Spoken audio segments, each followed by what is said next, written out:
अस्सलामुअलैकुम, this is me Shoaib and you tuning into Shoaib's vibe station. आज की पॉडकास्ट में हमारे साथ मौजूद हैं एक एक्सपर्ट प्लास्टिक सर्जन जो हमें बोटॉक्स, फिलर्स, लाइपोसक्शन और प्लास्टिक सर्जरी के जितने भी सर्जिकल प्रोसीजर्स होते हैं उसको डिटेल से बताएंगे। तो चलिए मिलते हैं हमारे मेहमान डॉक्टर यूनुस खान से। अस्सलाम वालेकुम doctor Yunus, welcome to the podcast. कैसे हैं आप? वालेकुम सलाम शुएब, बहुत शुक्रिया, बहुत मेहरबानी मुझे यहाँ पे इनवाइट करने का। सबसे पहले आप अपने बैकग्राउंड के बारे में बताएं कि आपने एमबीबीएस किधर से किया, आपकी जो प्लास्टिक सर्जरी की एफसीपीएस ट्रेनिंग है वो आपने किधर से की? अच्छा, बेसिकली मैंने जो एमबीबीएस किया था वो खैबर मेडिकल कॉलेज से किया था। 2017 में मैं ग्रेजुएट हुआ था। उसके बाद हाउस जॉब हमारा जो टीचिंग हॉस्पिटल था, खैबर टीचिंग हॉस्पिटल, वहाँ से किया। उसके बाद 2 साल की general surgery lady reading hospital से, और फिर 1 साल मैंने वहाँ पे प्लास्टिक सर्जरी की ट्रेनिंग की थी बर्न सेंटर से, हैदराबाद मेडिकल कम्प्लेक्स से। और उसके बाद फिर मैं यहाँ पे आगा खान में शिफ्ट हो गया। आगा खान में मेरा अभी चौथा साल है, आखिरी साल है मेरा, और उसके बाद ये ख़त्म हो जाएगा। मेरा एफसीपीएस अब क्लियर हो गई है प्लास्टिक सर्जरी में, तो मैं अब as a senior chief resident आप कह सकते हैं कि काम कर रहा हूँ। अच्छा, प्लास्टिक सर्जरी एक बहुत वास्ट फील्ड है, तो उसमें आप सबसे पहले बताएं कि आपकी डोमेन में आता क्या क्या है? ये काफ़ी अच्छा सवाल है। प्लास्टिक सर्जरी में बहुत सारी चीज़ें आती है। इसमें cosmetic surgery, reconstructive surgery, reconstruction में फिर आपके कैंसर की रिकन्स्ट्रक्शन करना, स्किन की जितनी भी मैलिग्नेंसीज होती है।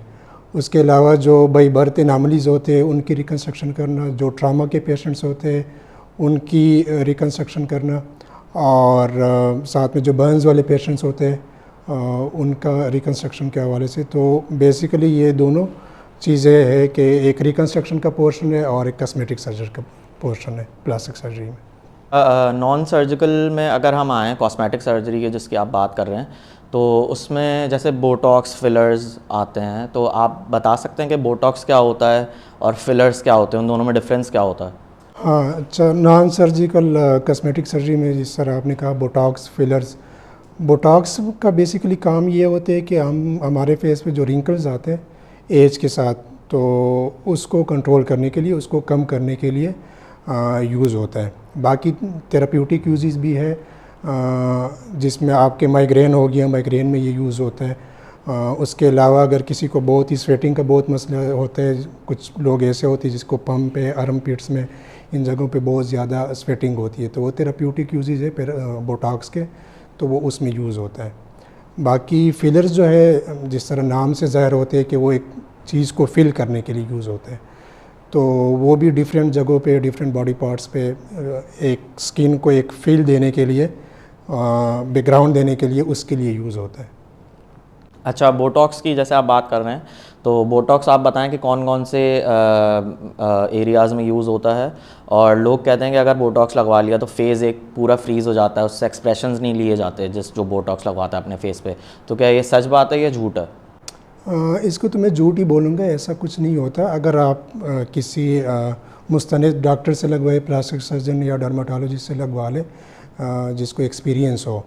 बाकी किन पार्ट्स में यूज़ होते हैं, तो कॉस्मेटिक के लिए, रिंकल्स के लिए आप फोरहेड में बहुत ज़्यादा यूज़ होता है। फोरहेड के अलावा क्रो फीट जो आपके आते हैं, इसमें बहुत ज़्यादा ये मोस्टली यूज़ होता है। यहाँ पे नीचे सराउंडिंग ऑफ ये माउथ के आसपास कुछ लिमिटेड जगहों में ये यूज़ होता है। ज़्यादातर जो इसका यूज़ है वो यही फोरहेड और क्रो फीट के लिए है, जो आइज़ के साथ साथ आपके रिंकल्स बनते हैं ना एज के साथ, इसके लिए यूज़ होता है।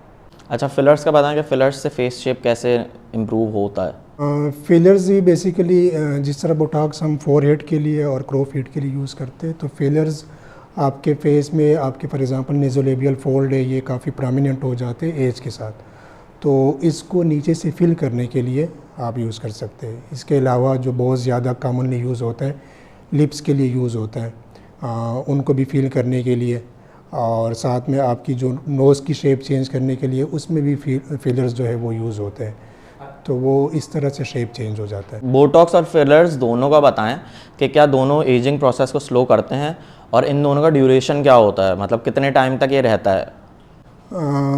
बेसिकली एजिंग प्रोसेस को तो स्लो नहीं करता कोई भी। इनका जो काम होता है वो आपकी एजिंग से जो चेंजेस आती है फेस में, तो उसको मास्क करने का काम होता है कि उसको छुपाए, पता ना चले। और ड्यूरेशन जो है बोटॉक्स की 4 to 6 मंथ्स तक होती है। फिलर्स में फिर डिफरेंट टाइप्स है, तो उसमें कुछ है जो कि 6 से 8 महीने 2 साल तक भी होते हैं, लेकिन मोस्टली जो हम यूज़ करते हैं यहाँ पे जैसे होंठों के लिए यूज़ होते हैं, ये जो फेस पे और जड़ियों के लिए यूज़ होते हैं, तो उसके तकरीबन यही 6 से 8 महीने ही होती है। बाकी और कुछ है जिसकी 2 साल भी होती है, परमानेंट भी हो सकते हैं, लेकिन वो यहाँ पे यूज़ नहीं होते हैं। अच्छा, ये ट्रीटमेंट सेफ़ हैं?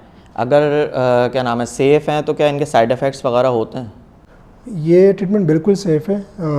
साइड इफ़ेक्ट जब भी कोई भी आप प्रोसीजर करते हैं तो उनके साइड इफ़ेक्ट्स होते ही है, लेकिन अगर आप किसी एक मुस्तनद और क्वालिफाइड प्लास्टिक सर्जन या डर्माटोलॉजिस्ट से करवाएंगे तो उससे साइड इफ़ेक्ट होने के चांसेस कम होते हैं। ये जो सारी कॉस्मेटिक जो है वो ट्रीटमेंट्स हैं, तो ये सिर्फ एलीट लोगों के लिए हैं या ये मिडिल क्लास लोग भी करवा सकते हैं? नहीं, ऐसा कुछ नहीं है, ये हर कोई कर सकता है। बस ये हो कि जिसको ज़रूरत हो एग्जैक्ट, वो थोड़ा पहले से आइडेंटिफाई करना होता है। अगर पेशेंट पहले से कंसल्टेशन करके डॉक्टर से मशवरा कर ले तो वो फिर डॉक्टर डिसाइड करते हैं कि आप किसी बंदे को कितनी ज़रूरत है। क्योंकि बहुत सारे लोग ये समझते हैं कि मैं कॉस्मेटिक सर्जरी से कोई भी फेस के चेंजेस, कोई भी मतलब किसी दूसरे बंदे की तरह दिखाई देना वो डॉक्टर करा देगा, तो ऐसा कुछ नहीं है। तो जिसको ज़रूरत होती है और एक्सपेक्टेशन इस तरह हो कि वो रियलिस्टिक हो, तो वो कर सकते हैं, हर कोई कर सकता है। ये डिसाइड कौन करता है कि क्या नाम है, हमें करवाने की ज़रूरत है? जैसे अगर किसी के होंठ पतले हैं, वो करवाना चाह रहा है, तो ये जो है वो पेशेंट डिसाइड करेगा या डॉक्टर डिसाइड करेगा कि भाई इसके लिए ये बोटॉक्स ज़रूरी है या नहीं है? लेकिन डॉक्टर की नज़रों में तो ये भी हो सकता है कि हाँ, इसके लिए इसकी ये जो होंठ है या कोई और फीचर है वो नॉर्मल है, लेकिन पेशेंट चाह रहा है कि मैं करवाना चाह रहा हूँ। तो क्या ये डॉक्टर डिसाइड करता है या पेशेंट की ही चॉइस पे होती है चीज़? बेसिकली दोनों साइड से वो एक म्यूचुअल डिसीजन होता है कि पेशेंट को इस चीज़ से मसला कितना है, पेशेंट का गोल क्या है, कि मतलब वो क्या इसमें चेंजेस लाना चाहता है।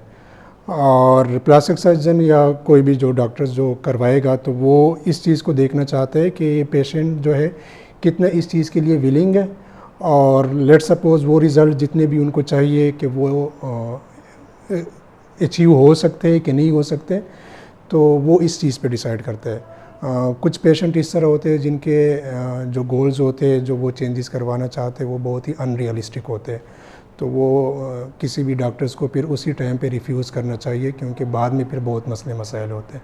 अगर किसी के फिलर लगा है और वो कुछ ज़्यादा ही लग गया फिलर, तो उसको मतलब जैसे कि अगर वो फ़ौरन डिज़ोल्व करवाना चाह रहा है तो उसके क्या ऑप्शंस होते हैं करवाने के? उसके 2 ऑप्शंस हो सकते हैं। अगर बहुत सी मिनिमल सी कोई ऐसी डिफॉर्मिटी नज़र आई है या कोई एक साइड से ज़्यादा हो गई है, कम हो गई है, तो आप ये कर सकते हैं कि या तो वेट कर सकते हैं। दूसरा ऑप्शन ये है कि आप एक इंजेक्शन होता है कि इसको डिज़ोल्व करने के लिए ही लगता है, तो वो आप इस्तेमाल कर सकते हैं, उससे ये डिज़ोल्व हो जाता है।